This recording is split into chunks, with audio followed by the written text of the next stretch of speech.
엄마 그만해. 오늘은 좋은 날이잖아. 좋은 날? 좋은 날을 이렇게 만든 건 너희잖아. 네 아버지 환갑 때는 왜 식사 한번 못했니? 그때는 부담스럽다더니 오늘은 호텔에 드레스에 사회자까지 불러놓고 그 돈은 우리 보고 어떻게 하라는 거니? 어머님, 그래도 손주 첫 돌잔치인데 서운해서 그랬어요. 구독과 좋아요, 알람 설정 꾹 눌러주세요. 안녕하세요. 저는 환갑이 된 남편을 둔 평범한 주부 60살 강혜정입니다. 남들은 환갑이라면 크게 잔치도 한다던데 우리는 조용히 밥 한 끼 먹는 것도 쉽지 않았습니다.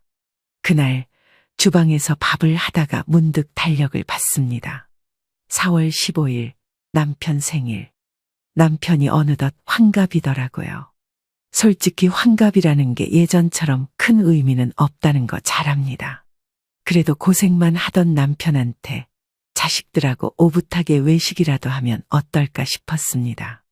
그게 다였어요. 호텔도 아니고 대관도 아니고 그냥 한정식집.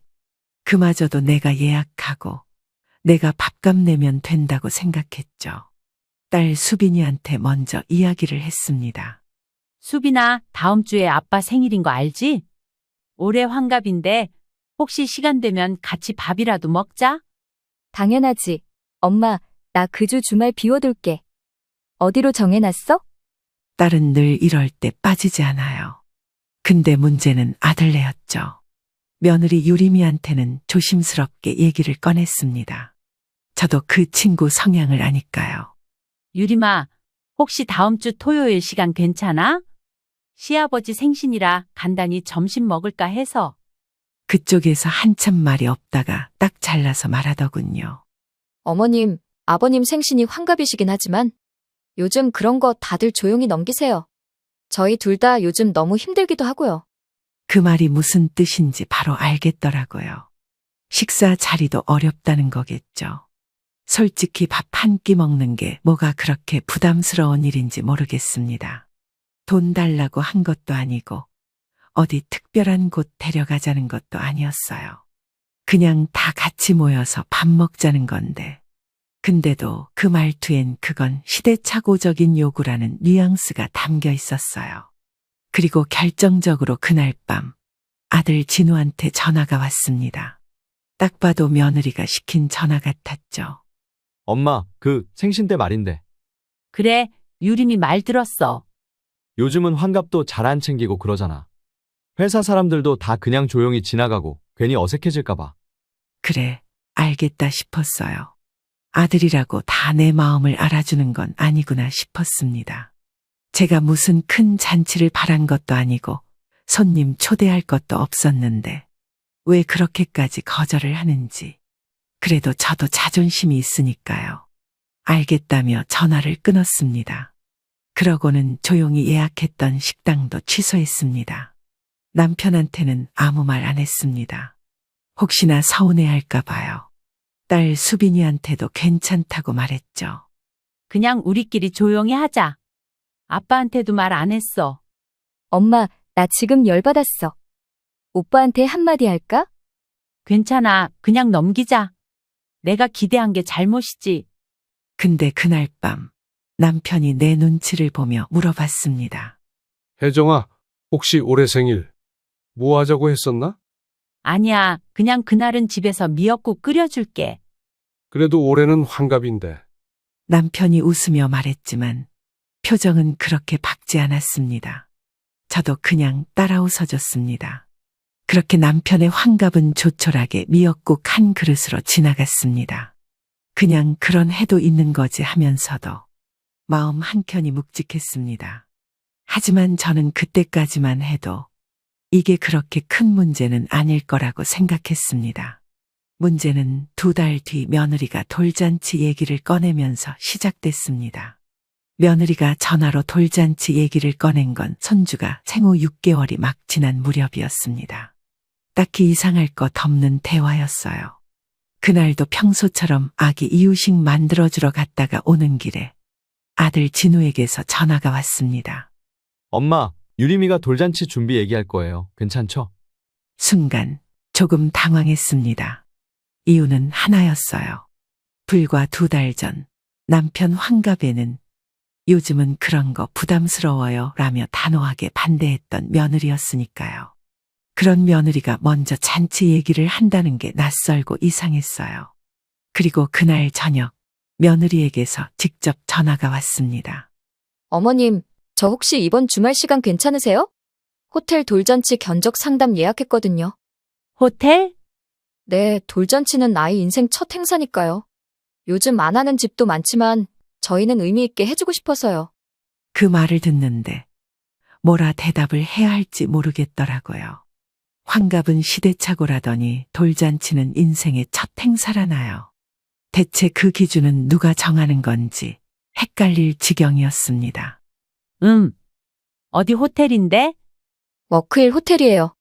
1층 뷔페홀이랑 스냅 촬영하는 스튜디오가 연계되어 있어서요. 인테리어도 깔끔하고 사회자랑 피아노 연주도 포함이에요. 말이 끝나자마자 입이 떡 벌어졌습니다. 예식장이 따로 없더라고요. 그게 돌잔치인지 결혼식인지 분간이 안 될 정도였습니다. 그런데 유리미는 이미 다 계획해 놓은 듯 말했습니다. 식사는 인당 15만 원이고 최소 보증 인원이 50명이래요.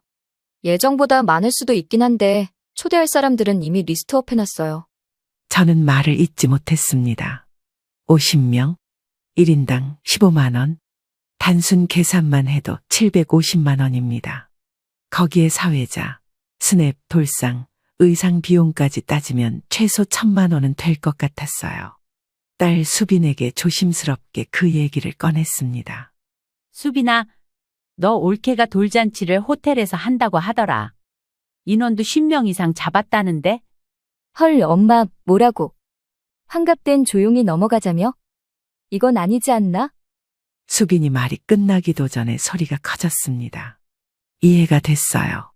솔직히 나도 그 말이 제일 먼저 떠올랐거든요. 부모 환갑엔 그렇게 굳이 거절하더니. 그리고 며칠 뒤 아들과 유리미가 직접 와서 돌잔치 준비 얘기를 본격적으로 꺼냈습니다. 엄마, 첫 돌은 한 번뿐이니까 잘해주고 싶어. 요즘에는 가족끼리 하는 집도 있지만 우리는 그래도 돌잡이도 하고 사진도 찍고. 아기 키우는 거 힘들었잖아요. 축하받고 싶은 것도 솔직한 제 마음이에요.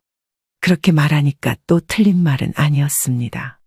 그동안 고생한 것도 사실이고요. 아이 낳을 때도 힘들었고 산후조리도 제대로 못했다 했으니까요. 근데요, 문제는 그 태도였습니다. 누구 하나 어머님, 이런 식이면 괜찮으실까요? 하고 물은 사람이 없었습니다. 전혀 상의가 아니었어요. 그냥 통보였죠. 남편도 옆에서 듣고 있다가 고개를 갸웃하더군요. 돌잔치가 꼭 그렇게 커야 하나? 예전에는 그냥 집에서 상 차려놓고 했었는데. 그 말에 유리미가 잠깐 눈치를 보더니 태연하게 말했어요. 요즘은 워낙 사진이나 영상이 남잖아요. SNS에도 다 공유되고요.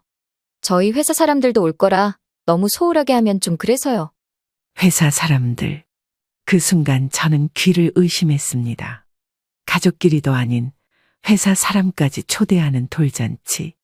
그런 자리까지 초대해서 뭘 보여주고 싶은 걸까 싶었어요. 그제서야 남편도 입을 닫았습니다. 수빈이는 그 얘기를 듣고는 기가 막히다는 듯 웃었습니다. 엄마, 나 진짜 옳게 이해 안 간다. 우리 아빠 환갑은 부담스러워서 식사도 힘들다더니 돌잔치엔 SNS용으로 호텔을 간다고. 그 말이 진짜 제 속을 긁었습니다. 그날 밤 저는 고민에 빠졌습니다. 이걸 뭐라고 해야 하지? 그냥 받아들이는 게 맞나?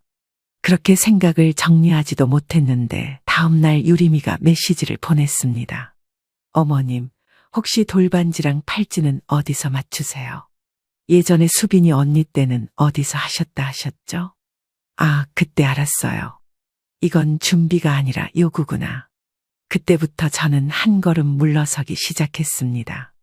준비는 하되 주는 쪽의 의견은 묻지 않는다는 사실이 너무 선명하게 다가왔거든요. 이건 부모 참여 행사가 아니라 며느리 연출 무대였습니다. 그날 점심, 며느리 유림이 미리 약속한 대로 집으로 왔습니다. 손주는 깊게 잠들어 있었고 유리미는 노트북을 펴놓고 돌잔치 준비 내용을 하나하나 설명했죠. 어머님, 이게 돌상 견적인데요. 전통 스타일이랑 모던 스타일이 있는데 저는 모던이 더 예뻐서요. 그래, 예쁘네. 요즘은 다 이렇게 하더라.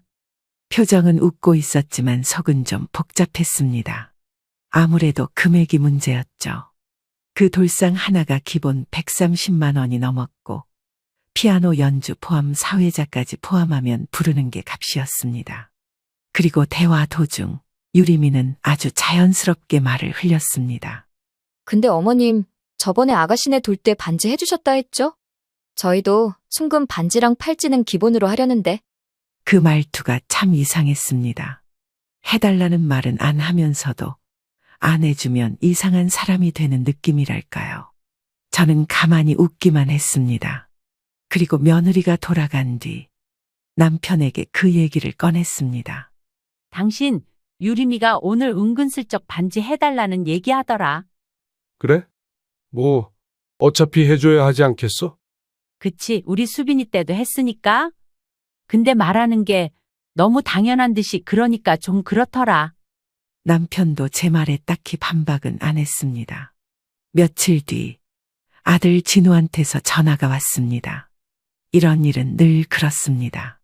정중한 며느리의 요청 뒤엔 남편이 한 번 더 설득이라는 이름으로 다가오거든요.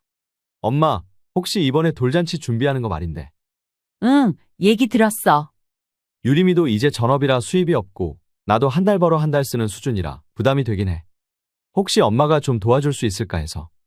결국엔 그 말이었습니다. 준비는 다 유리미가 해놓고 비용은 우리더러 도와달라. 그게 진우의 말이었습니다. 순간 머릿속이 멍해졌습니다. 그 말 참 익숙했습니다. 돈이 부족하니 부모가 채워주세요.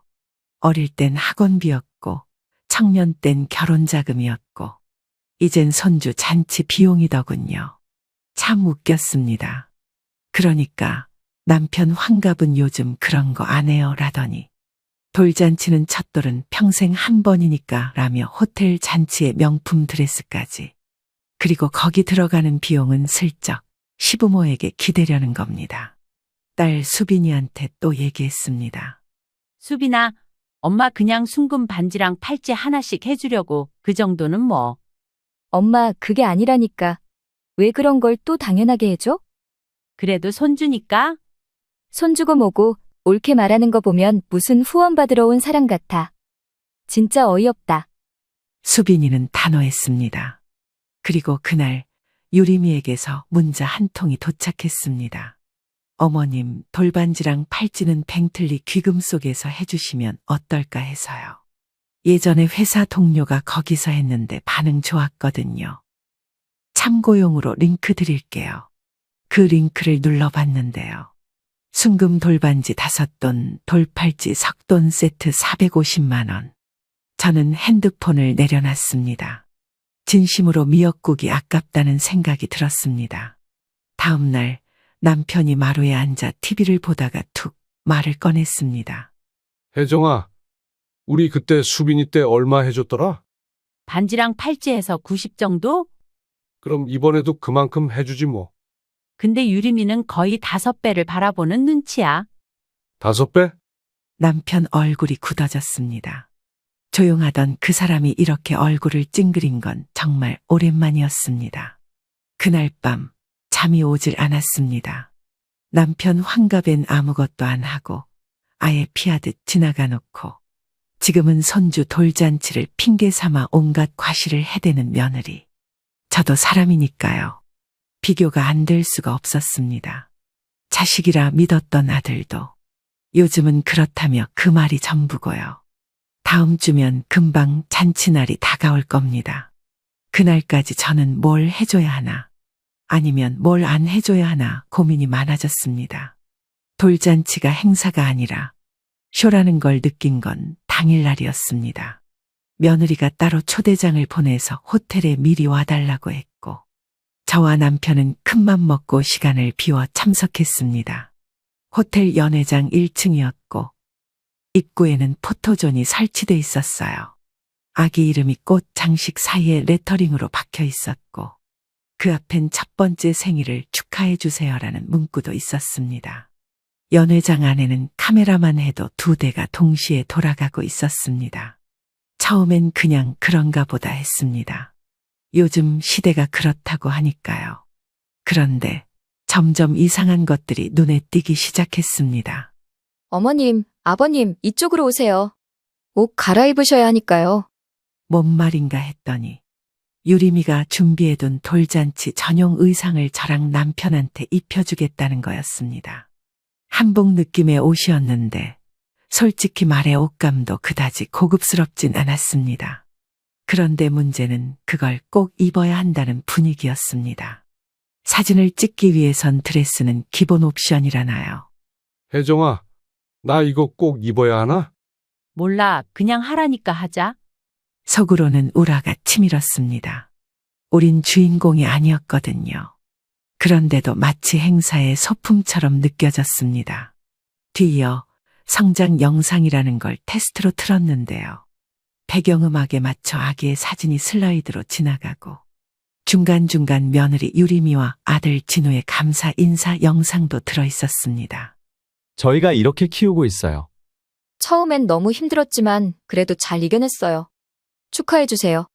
저는 그냥 웃고 있었지만 속은 이상하게 쿡쿡 찔리는 느낌이었습니다. 이게 도대체 무슨 잔치인가 싶었죠.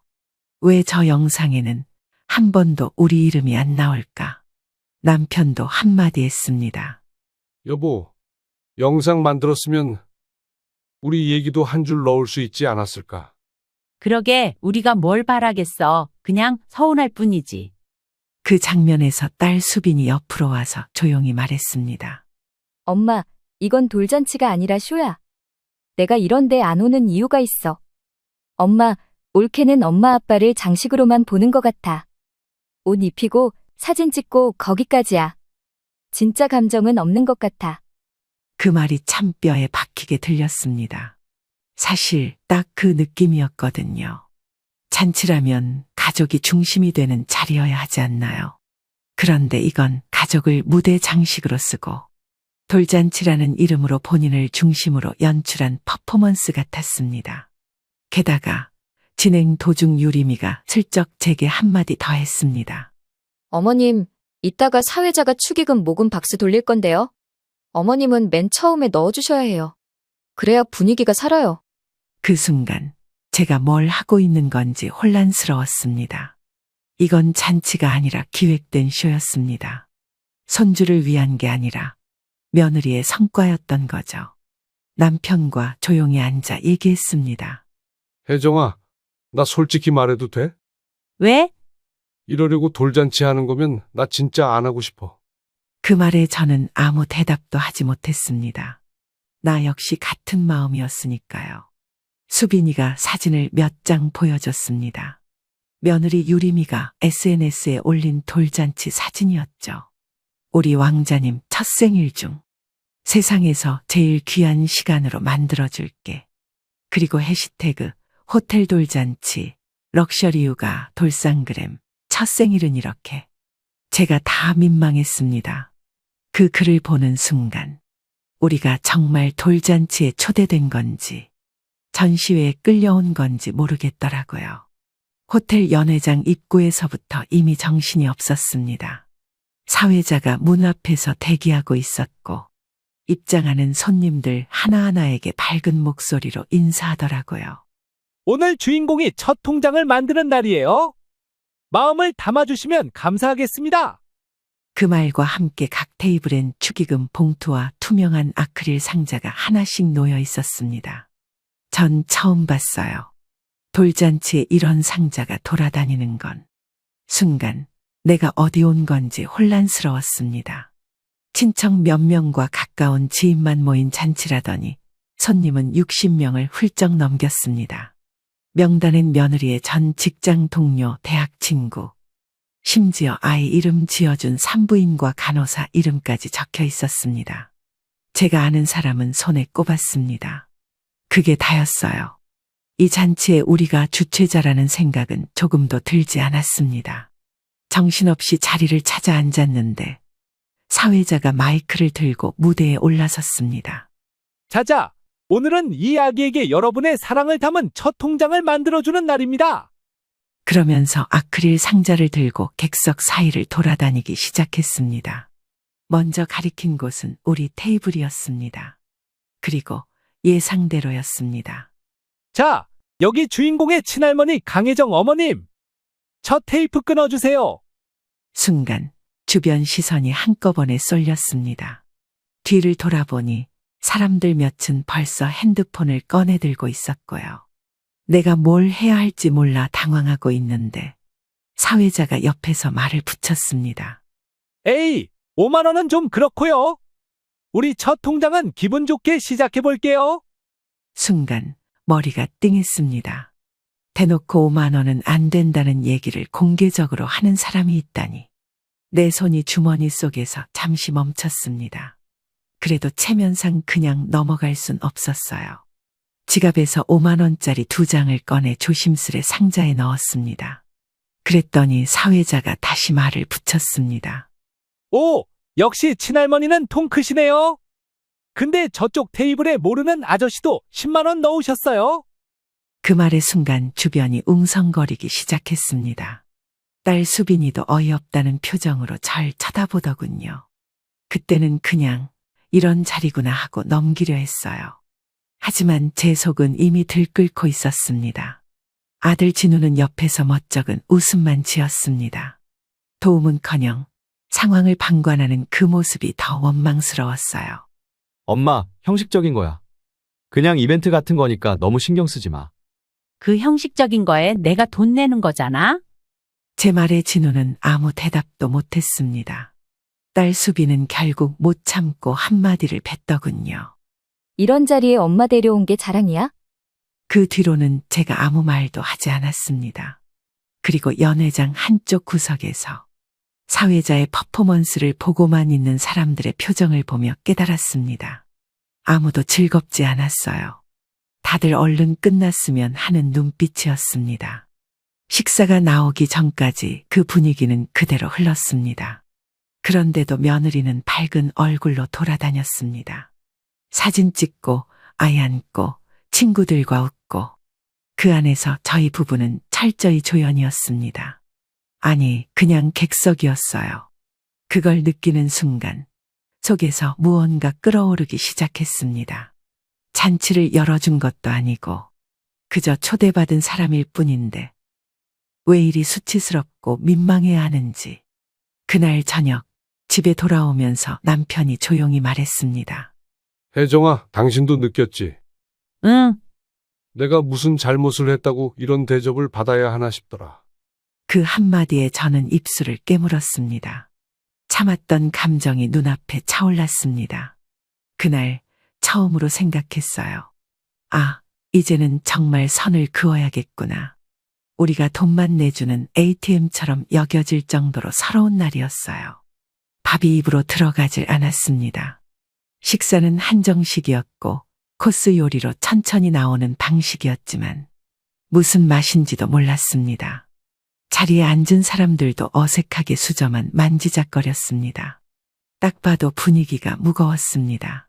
그도 그럴 게 축의금 상자 돌리고 나서부터 대부분의 손님들이 멋쩍은 표정을 숨기질 못했으니까요.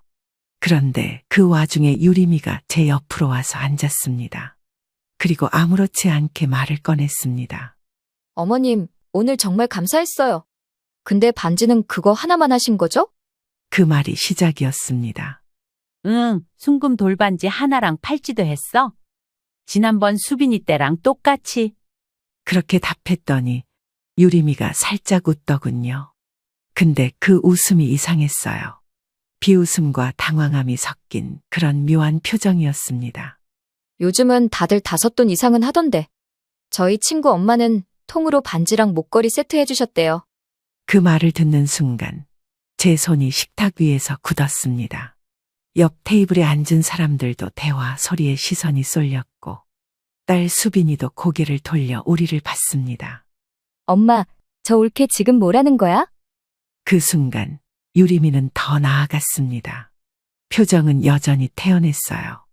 그리고 축의금도 친정어머니는 비밀이라면서 따로 봉투 주셨는데 어머님은 상자에 넣으신 게 다잖아요. 솔직히 조금은 챙겨주시지 않을까 했거든요. 그 말을 들은 순간 제 가슴이 철렁 내려앉았습니다. 제가 잘못 들은 건가 싶었습니다. 돌려 말하는 척 하면서 대놓고 돈이 부족했다는 말을 하는 며느리. 그 말은 시어머니가 구질구질하게 굴었다는 말이나 다름없었습니다. 그리고 저는 그 자리에서 입술을 꼭 다물고 말았습니다.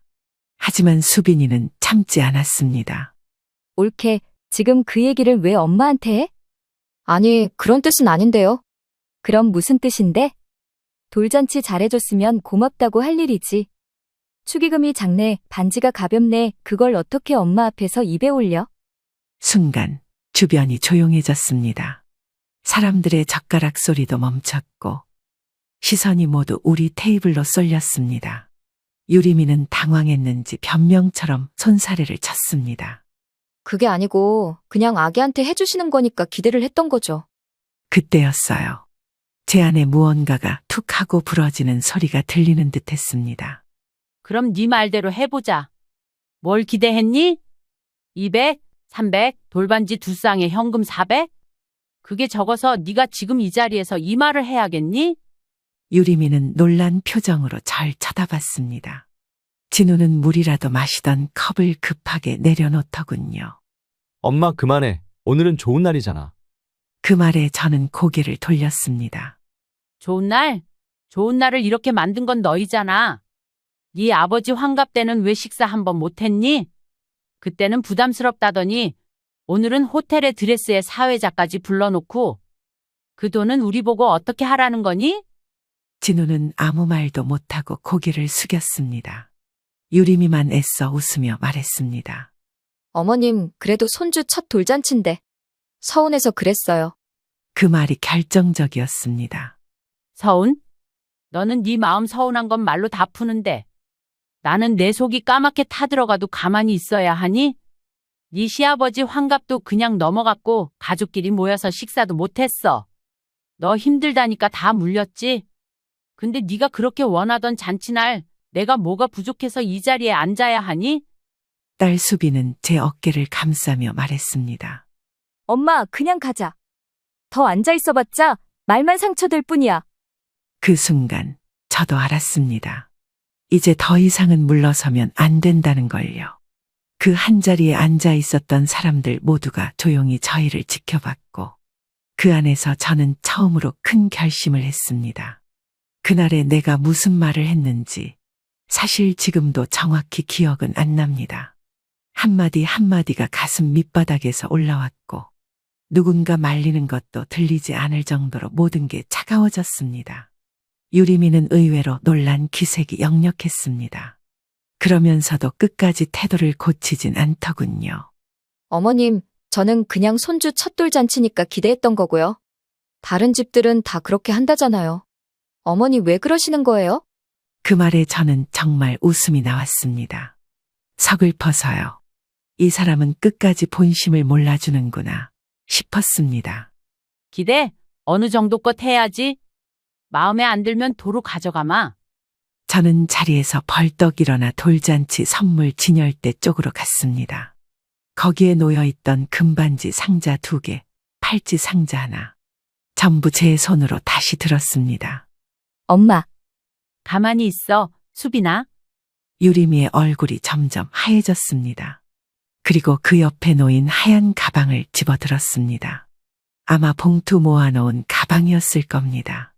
그 안을 뒤적이다가 제 지갑에서 꺼낸 축의금 봉투를 발견했고 그대로 제 손가방에 넣었습니다. 이것도 가져갈게. 돈이 적다고 했지? 그래, 그럴 거면 아예 안 주는 게 낫지. 그때 남편이 조용히 자리에서 일어나 제게 말했습니다. 혜정아, 가자. 남편도 이미 마음이 정리된 얼굴이었습니다.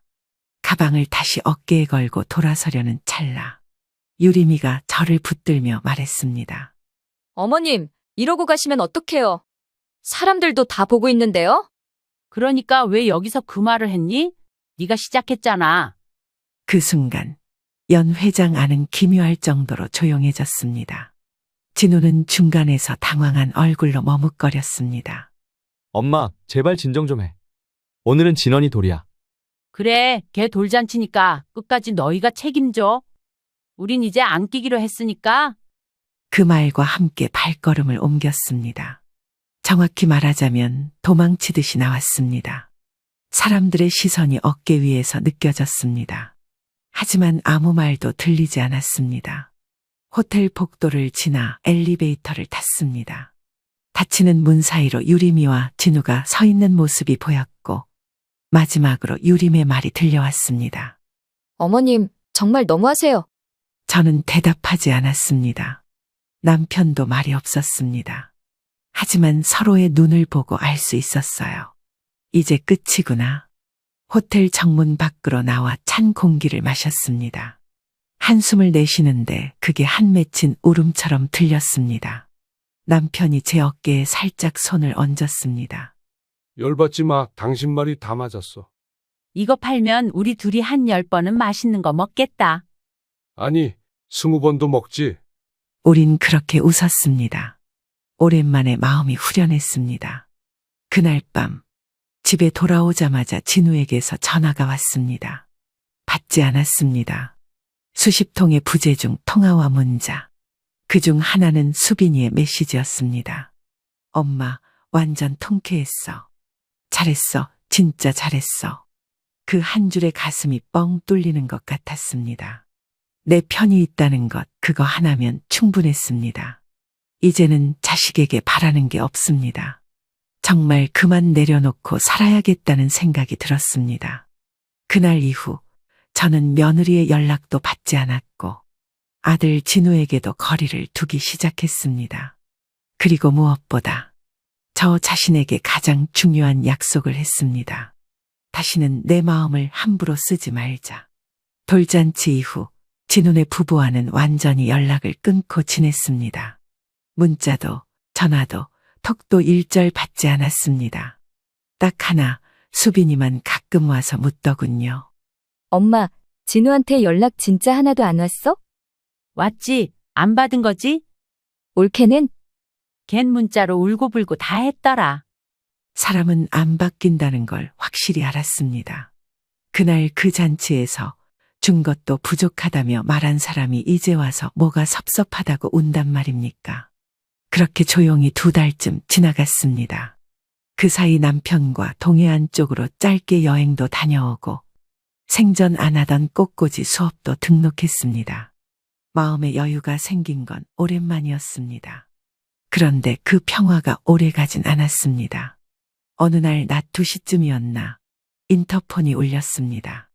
화면을 보니 며느리 유림이 서 있더군요. 무슨 일이야 싶은 마음에 문을 열긴 열었습니다. 그런데 복도에서부터 얼굴이 상기된 유림이 손을 배 위에 올리고 있더군요. 어머님, 오랜만이에요. 그 말 한마디가 어찌나 낯설던지 저도 모르게 표정이 굳어졌습니다. 무슨 일이야? 저 둘째 가졌어요. 그 말을 듣고도 기쁘지 않았습니다. 오히려 왜 이제 와서 이 말을 하러 온 걸까 그 생각부터 들었습니다. 그래, 축하한다. 근데 이번엔 입덧이 너무 심해서요. 진원이 돌볼 힘도 없고 저 혼자 너무 힘들어요. 슬쩍 밑밥을 까는 말투였죠. 제가 먼저 말 안 꺼내면 계속 서 있을 기세였습니다. 그래서? 혹시 어머님이 잠깐 와주실 수 있을까 해서요. 진원이 어린이집 보내는데도 좀 도와주시고. 그 순간 웃음이 나올 뻔했습니다. 얘는 그날을 기억 못하는 걸까? 아니면 기억은 나는데 무시하는 걸까? 유림아, 나 이제 그런 거 안 해. 유림이 눈이 커졌습니다. 어머님, 그날은 제가 너무 예민해서 그랬던 거고요. 진심은 아니었어요. 진심이든 아니든 나는 그 말 들은 순간부터 너한텐 마음 접었어. 너희는 우리한테 뭐든 기대는 데는 익숙한데 내가 기대고 싶을 땐 아무도 없었어. 유림이는 입술을 깨물었습니다. 어머님, 친손주인데 그래도 얼굴은 보셔야 하지 않나요? 그 말 그날도 했지? 친손주라서 더 해줘야 한다고. 근데 유림아, 친손주면 뭐해? 사람 대접 못 받는데. 그 말에 유리미의 눈가가 붉어졌습니다. 하지만 전 아무 감정도 없었습니다. 그날 이후 저는 스스로 정을 끄는 사람이었습니다. 진짜 너무하세요. 그래, 나 이제 그런 소리 들어도 아무렇지도 않아. 네가 좋아서 낳은 애들 네가 키워. 더는 나한테 기대하지 마라. 그렇게 말하고 현관문을 닫았습니다. 유리미의 마지막 말이 문 너머로 들렸습니다. 이런 게 가족이에요? 진짜 실망이에요. 그 말을 듣고 전 조용히 웃었습니다. 그 말 내가 하고 싶었는데 남편이 퇴근하고 와서 그 얘기를 들었을 때 고개만 끄덕였습니다. 잘했어. 당신도 이제 좀 스스로만 생각하고 살아. 그날 밤 침대에 누워 한참을 생각했습니다. 정말 이제 끝내야겠다는 생각이 확 들었습니다. 그 아이가 태어나든 말든 이제는 제가 신경 쓸 일이 아니었습니다. 둘째가 태어났다는 소식은 진우가 아닌 수빈이를 통해 들었습니다. 어쩌면 다행이었는지도 모릅니다. 저는 그 순간에도 기쁘지도 슬프지도 않았습니다. 그냥 그랬어요. 아, 하나 더 낳았구나. 그게 전부였습니다. 남편도 조용히 신문을 넘기며 말하더군요. 애 낳았대? 응, 그럼 병원엔 안 가는 거지? 안 가. 갈 이유도 마음도 없어. 그 대화가 전부였습니다. 둘째 손주 얼굴도 안 봤고 산후조리원에도 가지 않았습니다. 누구도 우리를 초대하지 않았고 우리는 그걸 고맙게 생각했습니다. 이제 우리는 자식에게 어떤 기대도 하지 않습니다. 기대를 접으니 섭섭함도 줄었습니다. 무슨 날이건 연락이 없어도 생각이 없는 게 아니라 마음을 끄는 거죠. 그리고 정말 신기하게도 마음이 편해졌습니다. 어느 날은 수빈이가 와서 말하더군요. 엄마, 오빠가 그러는데 너무 서운하대. 둘째 낳았는데도 안 찾아와서. 서운? 걔가 그 말을 입에 올려? 그러게 말이야. 먼저 찾아오지는 못할 망정. 서운하다는 말이나 하고 걔는 아직도 멀었어. 우리는 이제 우리끼리 잘 살란다. 그 말에 수빈이는 조용히 제 손을 잡았습니다. 그래. 엄마 아빠도 엄마도 이제 서로의 인생을 살아야지. 그 말이 눈물 나게 고마웠습니다. 누군가는 나의 선택을 이해해주는 사람이 있다는 게 그토록 큰 위안이더라고요. 그 후로 우리는 더 바쁘게 살았습니다. 둘이 같이 등산도 다니고 작년엔 부부 합창단도 들어갔습니다. 젊은 시절엔 가족만 챙기느라 내 목소리가 어떤지조차 몰랐는데 요즘은 남편이랑 나란히 노래 부르며 웃곤 합니다. 진우는 여전히 연락이 옵니다. 명절마다 톡 하나, 전화 한 통. 하지만 그 이상의 대화는 없습니다. 유리미도 어느 순간부턴 톡을 보내지 않더군요. 처음엔 삐진 티를 냈지만 저희가 눈 하나 깜짝 안 하니 더는 연락을 안 했습니다. 그게 다행입니다. 한 번은 진우가 이런 말을 하더군요. 엄마, 우리가 뭘 그렇게 잘못했는지 아직도 모르겠어. 애 키우는데 바쁘고 상황이 그랬던 건데. 그 말에 저는 담담하게 말했습니다. 네가 뭘 잘못했는지 모르면 더 말해봤자 소용이 없겠구나. 우린 다 줬습니다. 시간도 돈도 마음도. 그걸 받는 사람은 그게 당연한 거라 생각했습니다. 근데 그게 쌓이다 보면 마음 한 칸이 텅 비는 날이 옵니다. 그날이 내게는 그 돌잔치 날이었고 그 이후론 내가 내 마음에 선을 그었을 뿐입니다. 요즘 사람들은 부모를 서포터쯤으로 생각하는 것 같아요. 힘들 땐 도와줘야 하고 잔치 땐 비용도 내줘야 하고 애 낳으면 봐줘야 하는 그런 시스템. 그런데 그 부모에게 고맙다는 말, 괜찮냐는 말 한마디 없는 게 현실이더라고요. 그래서 저희는 이제 더는 참지 않기로 했습니다. 부담 안 줄 테니 우리에게도 아무것도 바라지 말라고 말했습니다. 그리고 진우에게 마지막으로 이렇게 말했습니다. 우린 이제 너희 신경 안 쓸게. 돌잔치도 100일도 유치원 입학도 다 알아서 해. 우리도 그렇게 살 거니까. 그 말엔 거짓이 하나도 없었습니다. 요즘은 시간이 빠르게 지나갑니다. 수빈이 가족이랑 함께 바다도 보고 친구들과 함께 경주로 단풍 구경도 갔습니다. 나도 이런 걸 할 수 있는 사람이었구나. 내 인생에 아직 남아 있었구나. 이제야 조금은 알게 됐습니다. 돌이켜보면 그날 그 잔치에서 줬던 걸 다 다시 들고 나올 때, 그건 자존심만 돌려받은 게 아니라 내 삶도 함께 찾아온 날이었습니다. 그날 이후로 저는 매일 하루를 저답게 살아가고 있습니다. 이제는 정말 나는 나를 위해 살아야겠다. 그렇게 결심했습니다. 시청자 여러분, 오늘 이야기 어떠셨나요? 여러분들의 생각과 경험을 아래 댓글에 공유해 주세요. 엄마, 다음 주에 민수 오빠 생일이잖아. 다 같이 만나서 밥이라도 먹자. 응, 생일은 그냥 각자 챙기자. 그게 낫겠다. 왜 그래? 갑자기 엄마 원래 이런 사람이 아니었잖아. 그랬지. 근데 그동안 너무 참았더니 내가 어떤 사람인지 나도 모르겠더라. 엄마, 혹시 우리한테 아직 화난 거야? 어느 날 요란한 초인종 소리에 정심 씨는 눈살을 찌푸렸습니다. 또 왔네. 62세 이정심 씨의 입에서 혼잣말처럼 흘러나온 말은 이미 마음속에 굳어진 결심의 한 조각이었습니다. 현관문을 열지 않고 초인종 소리를 그냥 두고만 있었습니다. 한참이 지나도 인기척은 사라지지 않았고 초인종은 다시 울렸습니다. 그리고 잠시 후 익숙한 목소리가 문 밖에서 들려왔습니다. 엄마, 나야. 지연이야, 열어봐. 대답 대신 정심 씨는 조용히 거실 소파에 앉았습니다. 거실에는 아무도 없었고 조용한 TV 화면만이 깜빡이고 있었습니다. 그 화면 속에선 드라마 주인공이 울고 있었지만 정심 씨의 눈은 말라 있었습니다. 문 밖에서 다시 목소리가 들려왔습니다. 아니, 왜 문을 안 열어? 엄마 집에 있는 거 다 알거든? 밖에서 들려오는 목소리에 짜증이 섞여 있었습니다. 기다림이 길어질수록 딸 지연 씨의 말투는 익숙한 톤으로 바뀌었습니다. 설마 그때 그 얘기 때문이야? 아, 그거 진짜 너무 예민하게 굴지 마. 엄마답지 않게 왜 이래, 진짜. 정심 씨는 딸의 말에 고개를 떨군 채 입술을 꾹 다물었습니다. 그 입술 사이로 한마디 아주 작게 새어나왔습니다. 엄마도 사람이야. 정심 씨는 남편과 함께 두 아이를 열심히 키웠습니다. 인생에 있어서 잘한 게 뭐냐고 묻는다면 자식을 잘 키웠다고 말할 수 있을 정도였습니다. 하지만 어떤 날을 기점으로 믿었던 딸과 아들에게 상처를 받았습니다. 그날은 평범한 명절 이틀 전, 평소라면 정심 씨 집에 자식들이 몰려오던 날이었습니다. 하지만 올해는 처음으로 집에 아무도 들어오지 못했습니다.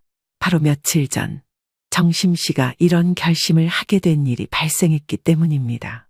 그 결심의 배경은 단 한 번의 사건이 아니라 오랜 시간 쌓인 감정이었습니다. 병원에 입원했을 때 병문안 온 아들의 양복 주머니에서 기대한 작은 봉투 대신 꺼내든 것은 휴대폰이었고 그 순간 정심 씨는 한없이 작아졌습니다. 하지만 그런 일이 처음은 아니었습니다. 결혼 후에도 단 한 번 무언가 들고 오는 자식이 없었습니다. 심지어 매번 집에 휴지 없어. 뭘 그런 걸 사와요? 와 같이 바라는 말만 하는 자식에 정심 씨의 마음은 자주 찢어졌습니다. 그날 이후 정심 씨는 이사를 결심했고 새 집에선 새 삶을 살겠다고 다짐했습니다. 하지만 이사한 집에 찾아온 자식들은 변하지 않았습니다. 자식들이 집에 찾아온 날 정심 씨는 거실로 나가려다 아들과 딸의 대화를 우연히 듣게 되었습니다. 나이 들면 다 저렇게 되나 봐.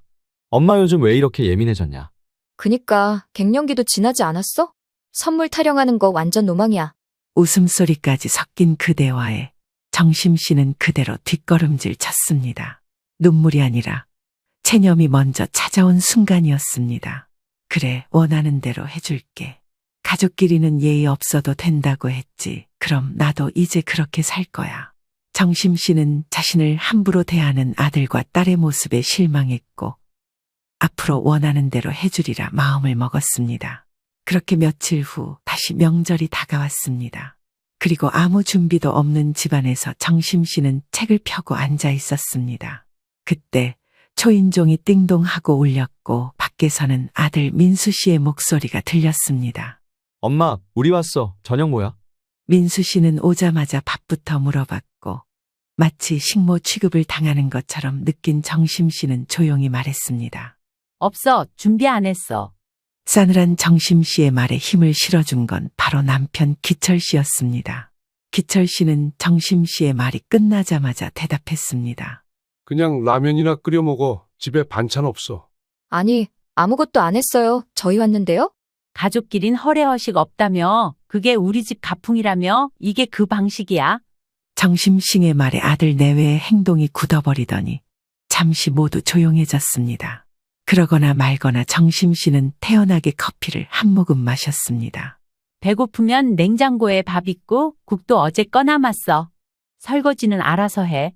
아들 민수 씨의 얼굴이 굳어졌고 며느리 혜진 씨는 핸드백을 꼭 쥔 채 고개를 돌렸습니다.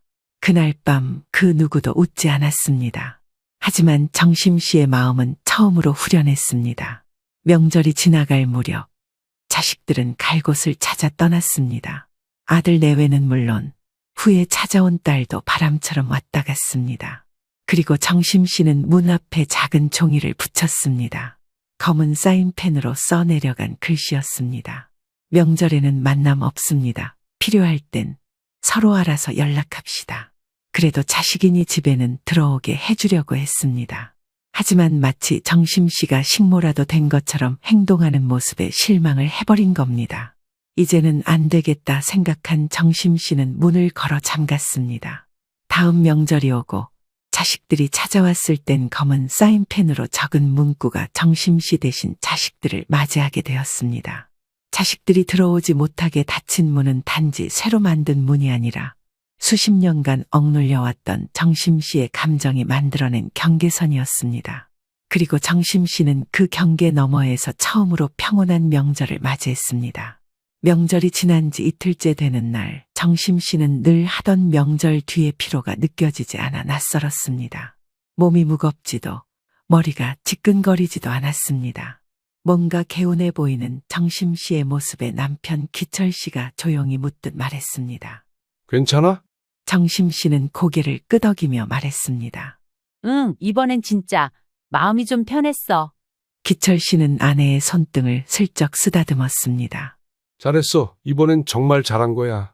정심 씨는 가만히 남편 기철 씨의 얼굴을 바라보다 말했습니다. 그런데 있잖아. 우리 자식들이 진짜 그렇게까지 예의 없는 애들일까? 내가 너무 민감한 걸까? 그게 문제야. 자식들이 뭘 잘못했는지도 모르고 있다는 거. 정심 씨는 깊은 한숨을 쉬었습니다. 늘 당연하게 받아들였던 것들이 지금 와서 돌이켜보면 모두 예외 없는 희생이었다는 생각이 들었습니다. 그리고 그 희생은 자식들에겐 기본 옵션이나 마찬가지였습니다. 며칠 뒤 딸 지연 씨에게서 전화가 왔습니다. 엄마, 다음 주에 민수 오빠 생일이잖아. 다 같이 만나서 밥이라도 먹자.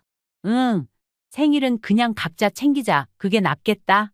왜 그래? 갑자기 엄마 원래 이런 사람이 아니었잖아. 그랬지. 근데 그동안 너무 참았더니 내가 어떤 사람인지 나도 모르겠더라. 엄마, 혹시 우리한테 아직 화난 거야? 화났다고 생각하는구나.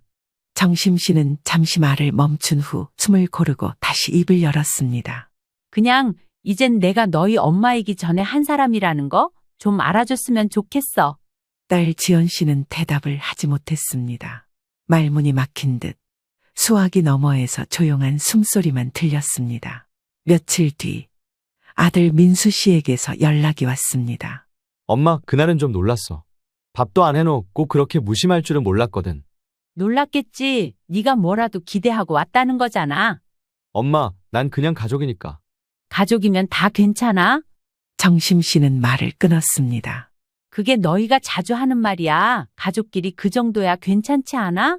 응. 근데 엄마는 괜찮지 않았어. 너무 괜찮은 척만 하고 살았어. 정심 씨의 말에 아들 민수 씨는 대답을 하지 않았습니다. 정심 씨는 조용히 말을 이었습니다. 너희 처가에 갈 때는 과일이라도 사고 선물이라도 챙기잖아. 왜 내 앞에서는 그게 안 되니? 엄마, 나 그게 그냥 편해서 그랬어. 엄마니까. 사람 대 사람으로 존중하면 그건 정성이야. 그 말에 민수 씨는 짧게 한숨을 쉬었습니다. 알겠어. 미안해, 엄마. 하지만 정심 씨는 아들의 행동이 그 순간의 불편함을 피하려는 말일 뿐이라는 걸 알고 있었습니다. 며칠 뒤 딸 지연 씨는 정심 씨를 집 앞으로 불러냈습니다. 이거 그냥 미안한 마음에 엄마 좋아하는 차랑 간식 좀 넣었어. 그럴 필요 없었는데. 알아. 그래도 엄마한테 뭔가 주고 싶었어. 정심 씨는 그 말을 들으며 속으로 아주 작게 웃었습니다. 봉투의 크기나 안의 내용물보다도 그 마음이 고마웠습니다. 하지만 거기까지였습니다. 정심 씨는 여전히 거리를 유지했습니다. 정심 씨의 행동이 효과가 있었던 건지 자식들의 행동이 바뀌어 갔습니다. 다음 명절이 다가오자 며느리 혜진 씨에게서도 조심스러운 메시지가 왔습니다. 어머님, 이번 명절엔 제가 전 좀 부쳐볼게요. 저희 집에서 보내도 되면 오셔서 같이 드시고 가세요. 정심 씨는 화면을 가만히 내려다봤습니다. 그 말에서 느껴지는 긴장감과 진심이 엿보였지만 그 제안을 거절했습니다. 이번 명절은 그냥 각자 편한 대로 보내자. 굳이 무리할 필요 없잖아. 며느리 혜진 씨는 말을 끝까지 잊지 못했습니다. 잠시 후 정심 씨는 아들 민수 씨로부터 온 전화를 보았습니다. 엄마, 혜진이 좀 속상했나 봐. 그래도 마음 열어보려고 한 건데. 열어달라고 하기 전에 그 문이 왜 닫혔는지를 생각해봐야 하지 않겠니? 민수 씨는 또 말이 없었습니다.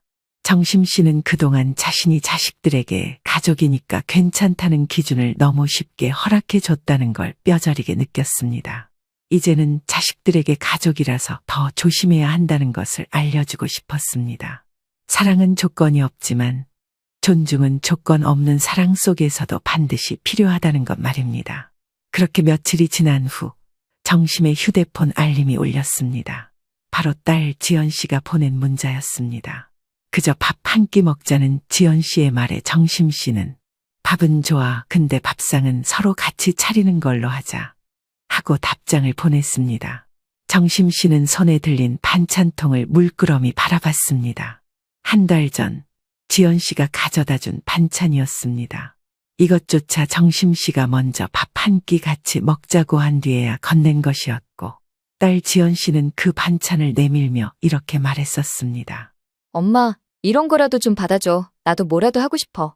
정심 씨는 고개를 끄덕였지만 반찬통을 열지 않고 냉장고 안으로 넣어버렸습니다.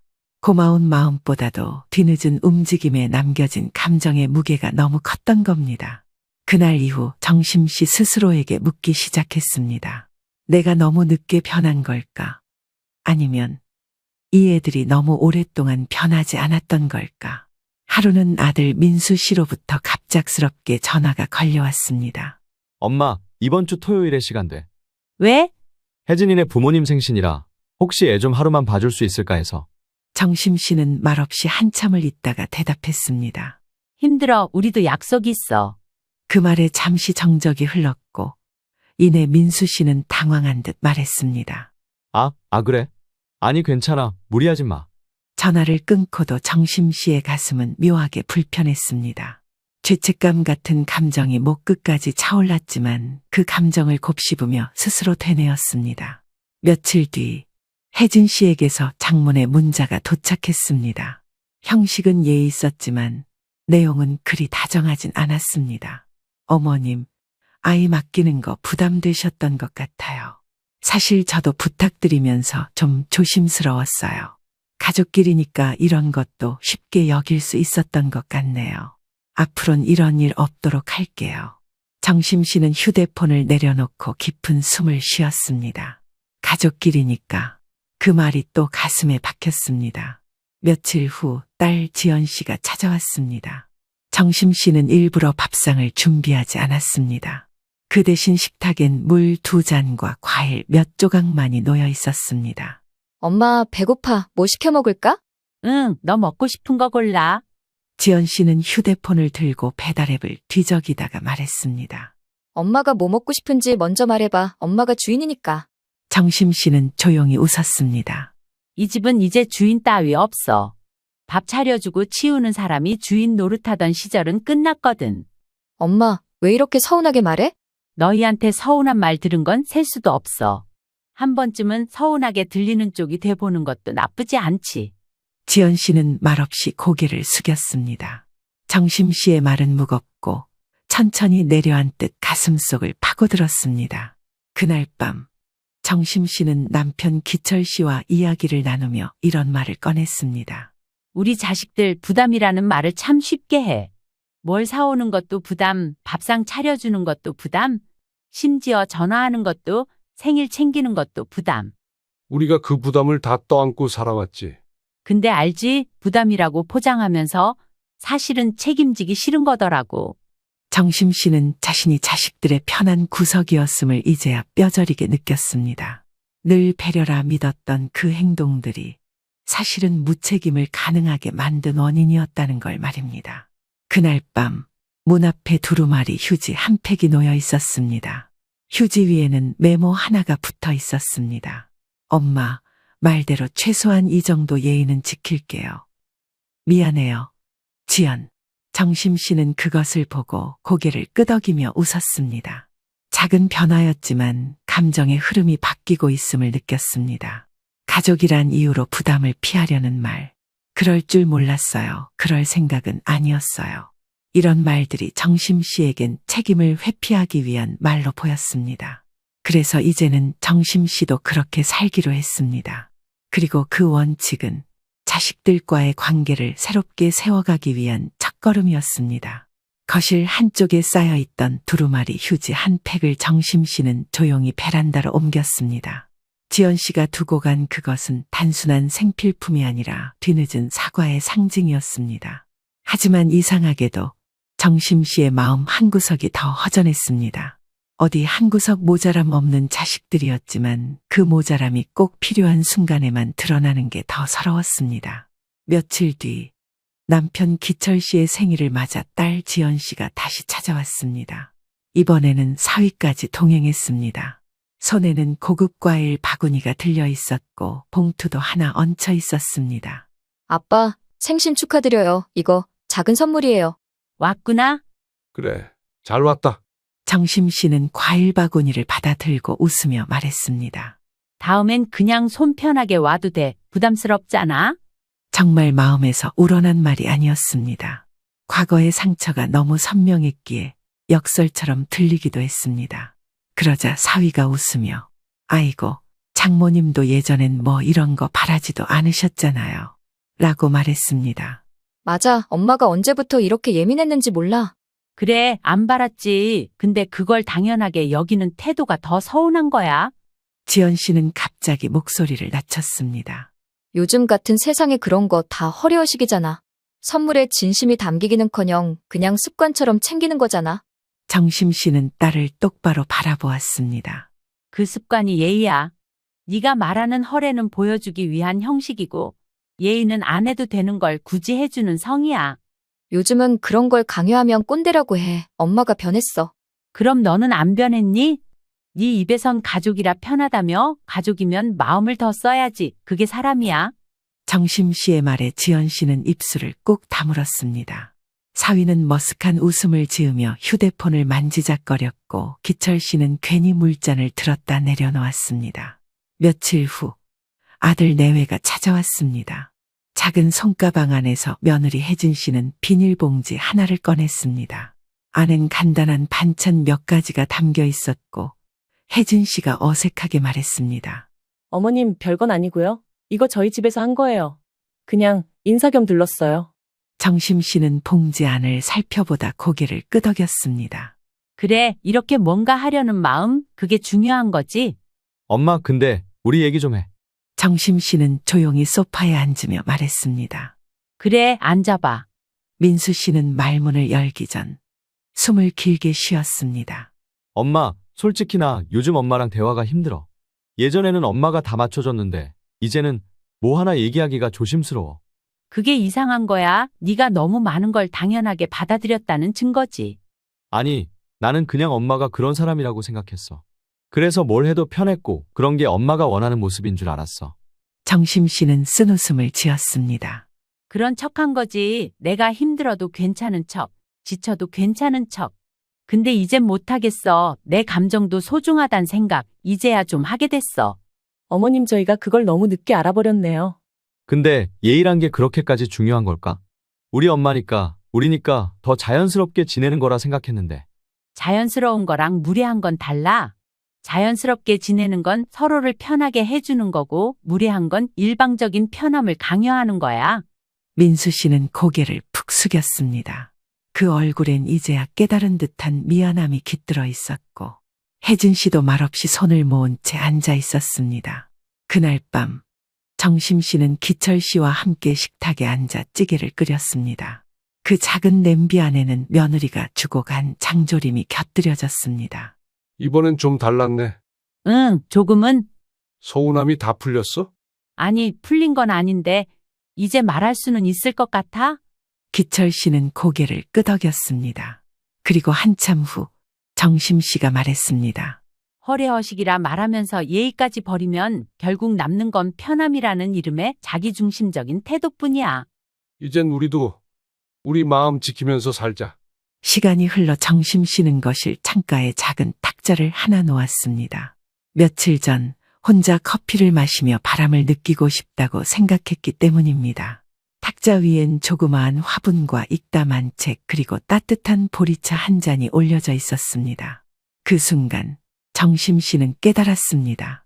이제는 당당하게 혼자 즐기는 시간이 생겼다는 걸 말입니다. 며칠 후 지연 씨에게서 전화가 걸려왔습니다. 통화 내용은 단순했습니다. 엄마, 이번 주에 시간 되면 점심 같이 먹자. 밖에서 보자. 집에선 안 돼? 너도 편하잖아. 엄마 밥 안 먹는 거. 이제는 너희도 그게 편하더라. 지연 씨는 잠시 망설이다 말했습니다. 알겠어, 밖에서 보자. 식당에서 마주 앉은 정심 씨와 딸 지연 씨 사이에는 어색함이 흐르고 있었습니다. 지연 씨는 익숙하게 메뉴판을 넘기며 말했습니다. 엄마는 된장찌개, 나는 제육정식. 그래, 오랜만에 누가 차려주는 밥 먹으니 좋다. 엄마도 이제 좀 여유 부리는 것 같아. 여유가 아니라 균형을 잡으려는 거야. 정심 씨는 단호한 표정으로 말을 이었습니다. 너희하고 나 사이에 선 하나 그은 거, 그게 섭섭해 보여도 나한테는 숨 쉴 공간이야. 그럼 엄마는 우리가 오면 숨이 막혔던 거야? 숨이 막히진 않았지. 근데 자꾸 뭔가 채워 넣으려고만 하니까 그게 감정이든 밥상이든 내 자리는 없더라. 지연 씨는 조용히 고개를 끄덕였습니다. 그 말이 무엇보다 뼈아프게 다가왔던 겁니다. 같은 날 저녁, 아들 민수 씨에게서도 전화가 왔습니다. 엄마, 우리 이번 주말에 같이 등산 갈래? 혜진이랑 같이 가기로 했는데 바람도 쐴 겸. 등산? 예전처럼 도시락 안 싸도 돼. 그냥 편하게 시간 같이 보내자는 거야. 정심 씨는 아들과의 전화를 끊고 한참을 생각했습니다.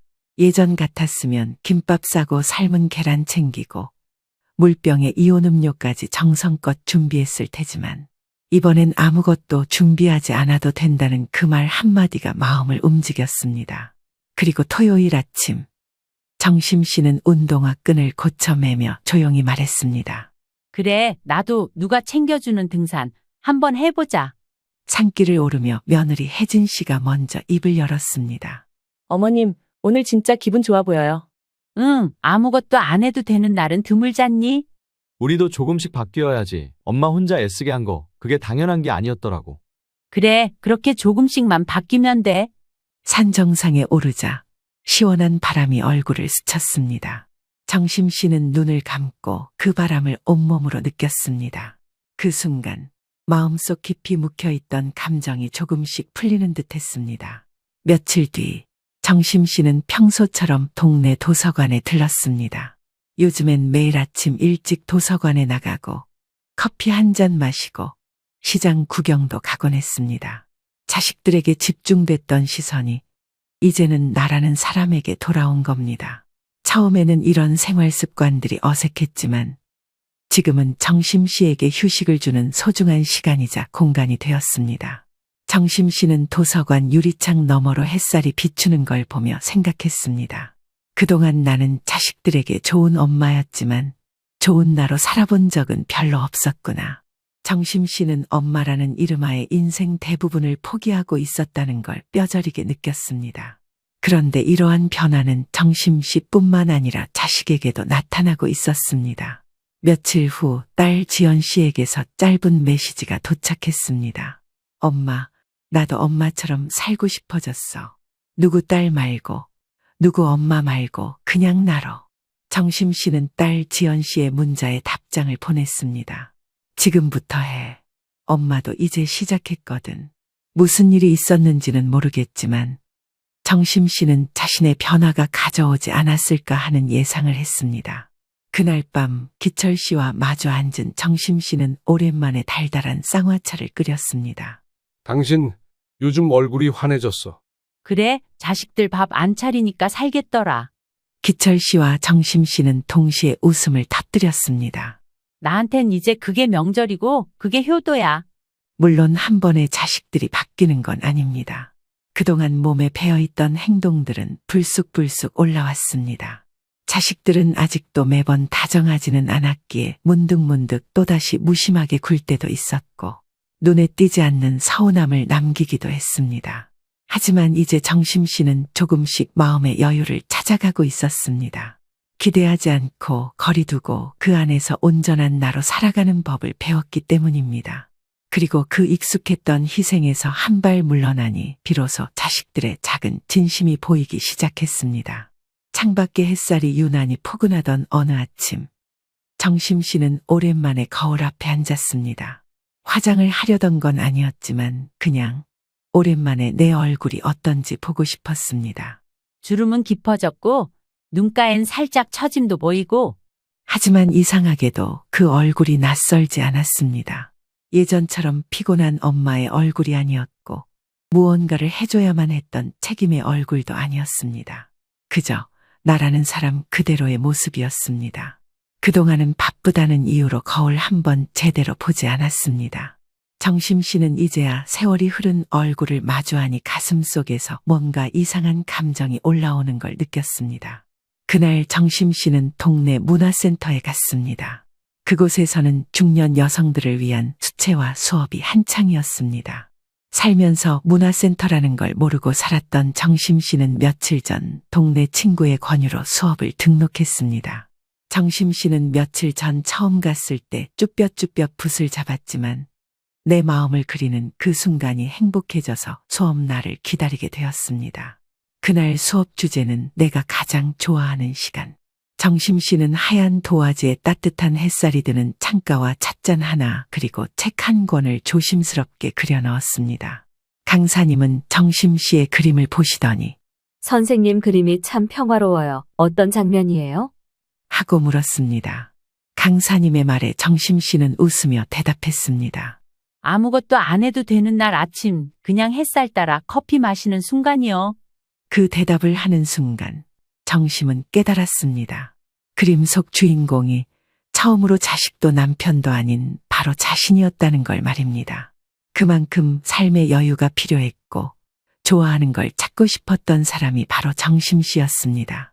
문화센터 수업이 끝나고 정심 씨는 근처 작은 찻집에 들렀습니다.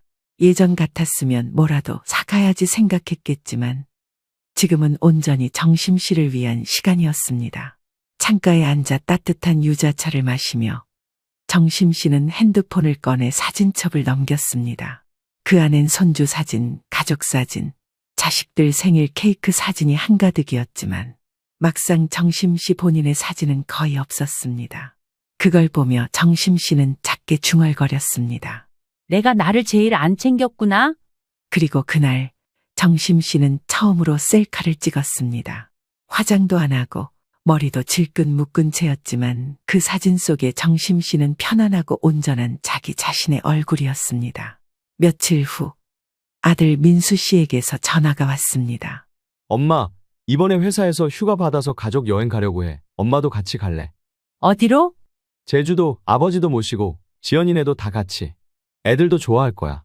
정심 씨는 한참을 생각하다가 조심스레 말했습니다. 이번엔 안 갈래. 다음에 따로 나 혼자 가볼까 해. 혼자서 엄마 혼자 여행 간 적 있어? 처음이지. 근데 지금이 아니면 또 못할 것 같아서. 민수 씨는 당황한 듯 웃었습니다. 와, 우리 엄마 진짜 달라졌네. 그래, 달라진 거야. 너희 중심에서 나 중심으로 옮겨온 거지. 며칠 뒤 딸 지연 씨가 정심 씨의 집을 찾았습니다. 이번엔 미리 연락도 하고 케이크 하나를 들고 왔습니다. 엄마, 나 요즘 엄마처럼 살고 싶어졌어. 엄마 되니까 엄마 마음을 조금은 알겠더라. 남편을 위해 모든 걸 포기하고 나서야 엄마 마음을 알게 됐어. 그래, 그 마음 잊지 마. 누구 엄마로만 살다 보면 언제부턴가 이름 없는 사람이 되더라. 민수 엄마, 지연이 엄마, 정심이라는 이름 대신 그렇게 불렸으니까. 엄마는 이름이 뭐야? 정심 씨는 잔잔하게 웃었습니다. 정심이야, 정심이라는 여자. 민수 엄마도 지연 엄마도 아닌 정심. 지연 씨는 말없이 케이크에 불을 붙였습니다. 정심 씨의 생일은 아니었지만 정심 씨가 다시 자신으로 살아가기로 한 날을 기념하는 작은 축하였습니다. 며칠 후 정심 씨는 아들 민수 씨에게 말한 것처럼 진짜로 혼자 여행을 떠났습니다. 버스를 타고 낯선 도시의 작은 숙소에 머물며 시장도 걷고 혼자 식당에도 들어가 보았습니다. 처음엔 어색하고 낯설었지만 이내 익숙해졌습니다.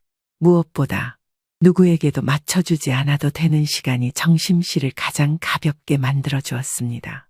그리고 숙소 창가에 앉아 자신이 그렸던 그 수채화 속 장면을 현실에서 마주했을 때 정심 씨는 조용히 눈을 감고 말했습니다.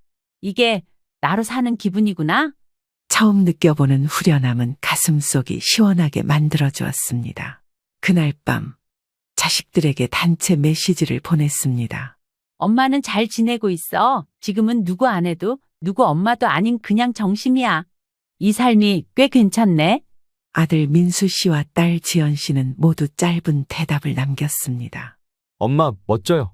잘 다녀와. 엄마, 나중에 꼭 사진 보여줘. 정심 씨는 침대에 누워 눈을 감으며 생각했습니다. 그동안 자식의 인생 속 조연으로 살아왔지만 이제는 자신의 이야기 속 주인공이 되기로 했다는 사실이 무척이나 자랑스러웠습니다. 정심 씨는 그렇게 혼자 다녀온 2박 3일의 짧은 여행을 다녔습니다. 그 속에서 정심 씨는 많은 걸 깨닫게 되었습니다.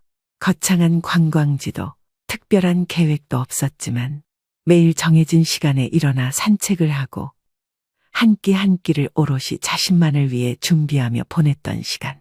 그건 분명 지금껏 살면서 처음 겪는 평화였고 무엇보다 누구에게도 수고했다는 말 없이도 충분했던 시간이었습니다. 여행에서 돌아온 날 현관문 앞에 작은 쇼핑백 하나가 놓여 있었습니다. 안에는 봉투 하나와 정심이 평소 좋아하던 국화차 그리고 손글씨로 쓴 짧은 메모가 들어 있었습니다. 엄마, 여행 잘 다녀왔어요. 이번 주말에 시간 되면 저희가 밥할게요. 엄마는 앉아만 계세요. 민수 드림. 정심 씨는 메모를 옆에 둔 후 봉투를 꺼내 펼쳤습니다. 봉투 속에 편지가 들어 있었습니다. 아들 민수 씨의 삐뚤한 글씨체가 눈에 익숙했지만 그 내용은 지금껏 본 적 없던 어른의 말투였습니다. 엄마를 위한 시간을 방해하고 싶지 않았어요. 그동안 엄마가 많이 참았다는 걸 뒤늦게 알아서 이젠 우리도 엄마한테 손 내밀게요. 늦었지만 이제부터라도 같이 걸어요. 정심 씨는 봉투를 가슴에 안고 눈을 감았습니다. 단 한 번의 말보다 더 깊은 그 작은 실천이 무엇보다 큰 위로가 되었습니다. 토요일 아침 민수 씨 부부는 장바구니를 들고 정심 씨의 집을 찾았습니다. 정심 씨는 부엌 쪽으로 나가려다 아들 민수 씨의 말림에 발걸음을 멈췄습니다. 엄마, 오늘은 진짜 손 하나 까딱하지 마. 이젠 저희가 차릴게요. 어머니는 오늘 손님이에요. 정심 씨는 아들 내외의 말에 어색한 웃음을 지으며 식탁에 앉았습니다. 한참을 그렇게 앉아 있는 게 익숙지 않아 손끝이 괜히 바빠지려는 걸 참아야 했습니다. 가만히 있는 게 어색했던 만큼 이렇게 가만히 있어도 되는 걸까 하는 의문까지 들었을 정도였습니다. 이야, 오늘 우리 부부 대접받네. 며느리 혜진 씨가 부추전을 부치고 아들 민수 씨는 된장찌개를 끓이고 있었습니다. 모양은 투박했지만 냄새는 구수했고 그 안엔 성의와 진심이 담겨 있었습니다. 식사를 마치고 난 후 설거지를 마친 민수 씨가 정심 옆에 조심스럽게 앉았습니다. 엄마, 나 어릴 때는 엄마가 늘 해주는 게 당연했거든. 근데 나도 이제 아빠 되고 보니까 그게 얼마나 힘든 일인지 알겠더라. 그래, 알아준 것만으로도 고맙다. 사실 전 가족끼리 뭐 어때요? 이 말로 너무 많은 걸 무시했던 것 같아요. 가족이라고 해서 모두 해줘야 하는 게 아닌데 그때 어머님한테 말을 심하게 한 것 같아요. 죄송해요. 정심 씨는 고개를 끄덕이며 말했습니다. 맞아. 가족이니까 더 배려해야 하고 더 조심해야 해. 상처는 가족에게서 제일 쉽게 오거든. 그 말에 민수 씨와 혜진 씨는 아무 말 없이 고개를 끄덕였습니다. 다음 날은 딸 지연 씨가 사위와 함께 찾아왔습니다. 이젠 정심 씨에게 미리 말도 없이 오는 일이 없었습니다. 지연 씨는 손에 들고 온 케이크를 조심스레 식탁 위에 올리며 말했습니다. 엄마, 오늘은 그냥 같이 커피 한 잔만 하려고. 좋지. 커피야 얼마든지 있지. 지연 씨는 가만히 앉아 정심의 얼굴을 바라보다가 조심스럽게 말했습니다. 그날 이후로 엄마가 우리한테 거리둔 거 이제야 그 의미를 알겠어. 그거 미워서 그런 게 아니었어. 내가 지쳤던 거야. 나도 쉬고 싶었던 거지. 엄마도 엄마 인생에 있는 사람인데 우린 늘 엄마한텐 요구만 했어. 정심 씨는 부드러운 눈빛으로 딸의 손을 살짝 잡았습니다. 이제부터라도 서로 챙기자. 줄 때만 주고 받을 땐 모른 척하는 관계 말고. 지연 씨는 고개를 끄덕이며 작게 웃었습니다. 며칠 후 정심 씨는 평소와 같이 문화센터에 갔습니다. 수채화 수업 시간에 가족을 주제로 한 그림을 그렸습니다. 아들, 딸, 사위, 며느리, 손주, 그리고 정심 부부까지. 그림 속 가족은 모두 각자의 자리에 앉아 있었고 그 중심엔 정심 씨 자신이 조용히 웃고 있는 모습이 있었습니다. 그 그림을 본 선생님은 조용히 감상하시다가 이 그림 속에 담긴 의미는 뭔가요? 하고 정심 씨에게 물어보았습니다. 강사님의 물음에 말없이 생각하던 정심 씨는 천천히 미소를 지으며 대답했습니다. 서로의 자리를 알아가고 있는 중이에요. 가깝지도 멀지도 않게 이제야 진짜 가족이 되어가는 중이에요. 정심 씨는 예전처럼 자식들에게 무조건 밥을 차려주지 않습니다. 하지만 필요하면 기꺼이 손을 내밀고 자식들은 이제 허투루 그 손을 놓지 않습니다. 사랑은 일방적이면 안 됩니다. 정심 씨는 사랑은 배려이고 그게 양방향이 되어야 한다는 걸 지금 누구보다 잘 알게 되었습니다. 그 점을 잘 알기에 무조건적인 희생도 말 없는 섭섭함도 없이 이해와 표현이 오가는 진짜 우리가 비로소 지금 시작된 것입니다. 추운 겨울이 다가오기 전 정심 씨는 남편 기철 씨와 함께 작은 김장을 했습니다. 배추는 예전처럼 많이 담지 않았지만 그 속엔 훨씬 더 많은 마음의 여유가 담겨 있었습니다. 그리고 그날 저녁 정심 씨는 단체 메시지를 보냈습니다. 올해 김장 김치 작게 담갔어. 필요하면 가져가. 단 반찬통은 깨끗이 씻어서 꼭 돌려줄 것. 문자를 보낸 지 얼마 지나지 않아 아들 내외와 딸로부터 답장이 날라왔습니다. 응, 엄마 스타일 최고. 감사히 잘 먹겠습니다.